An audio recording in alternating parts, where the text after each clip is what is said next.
হরিয়ানার মুখ্যমন্ত্রী পদে শপথ নিলেন মনোহর লাল খট্টার।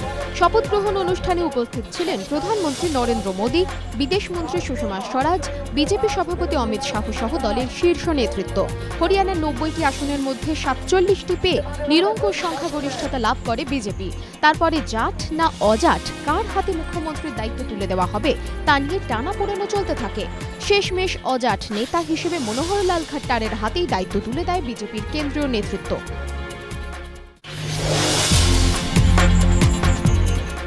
পারুইয়ের চৌমণ্ডল গ্রামে বিজেপির প্রতিনিধি দলকে ঢুকতে বাধা পুলিশের।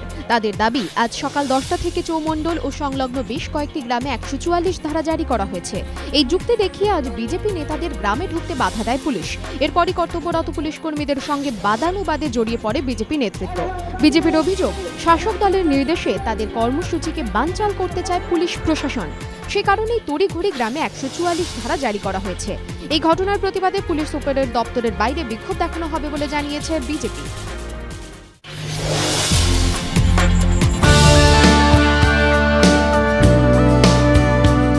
দুপুরে একটা ইমেল যেন অ্যাথলেটিকো দি কলকাতাকে এক ধাক্কায় ফেভারিট থেকে ঠেলে দিয়েছে ব্যাকফুটে। লিগ টেবিলের শীর্ষে থাকা দলের হাতে এআইএফএফ এর ডিসিপ্লিনারি কমিটির ইমেল আসতেই মাথায় হাত কলকাতা দলের।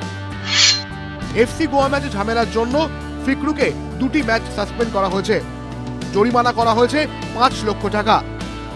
দলের হেড কোচ অ্যান্টোনিও লোপেজ হাবাসকে 4টি ম্যাচে সাসপেন্ড করা হয়েছে। জরিমানা করা হয়েছে 5 লক্ষ টাকা।